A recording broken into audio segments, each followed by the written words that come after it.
आता वयात मोठ्या राजकीय टॉप 9 बातम्या। ओव्याच्या रोटेशननुसार जागा आम्हालाच मिळायला हवी, आदित्य ठाकरेंचा दावा कायम, तर काँग्रेसकडून 4 ते 5 जण इच्छुक, वडेट्टीवारांची माहिती।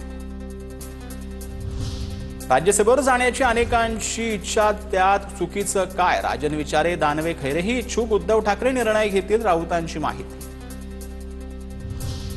महाविकास आघाडीनं कोणाला राज्यसभेचा उमेदवार करावा हा त्यांचा प्रश्न, पण जागेसंदर्भात त्यांच्यामध्ये समन्वय नाही, राज्यसभेच्या जागेवरून मंत्री उदय सामंतांची यावर टीका।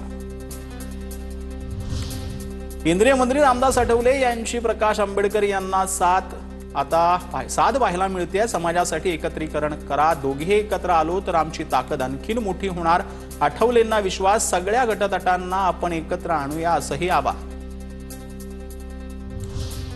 कांदा उत्पादक शेतकऱ्यांसंदर्भात तातडीची बैठक बोलावू, आम्ही कांदा उत्पादक शेतकऱ्यांच्या पाठीशी उभे राहू, नाशिकच्या विश्व मराठी साहित्य संमेलनामध्ये मुख्यमंत्र्यांचं आश्वासन।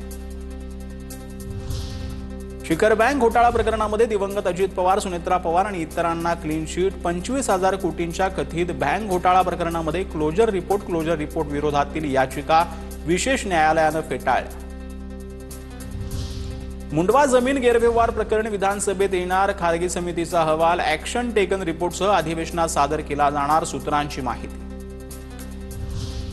महाराष्ट्र प्रदूषण नियंत्रण मंडळाचे सचिव एम देवेंद्र सिंग यांचं निलंबन, मंत्री पंकजा मुंडे यांच्या ब्रीफिंगला हजर राहणार नाही, असं महाराष्ट्र प्रदूषण नियंत्रण मंडळाचे सचिव एम देवेंद्र सिंग यांनी कळवलं होतं। मंत्री पंकजा मुंडे यांनी सभागृहातून फोन लावूनही हजर राहिले नाही, तालिका अध्यक्ष दिलीप लांडेंच्या आदेशानंतर कारवाई।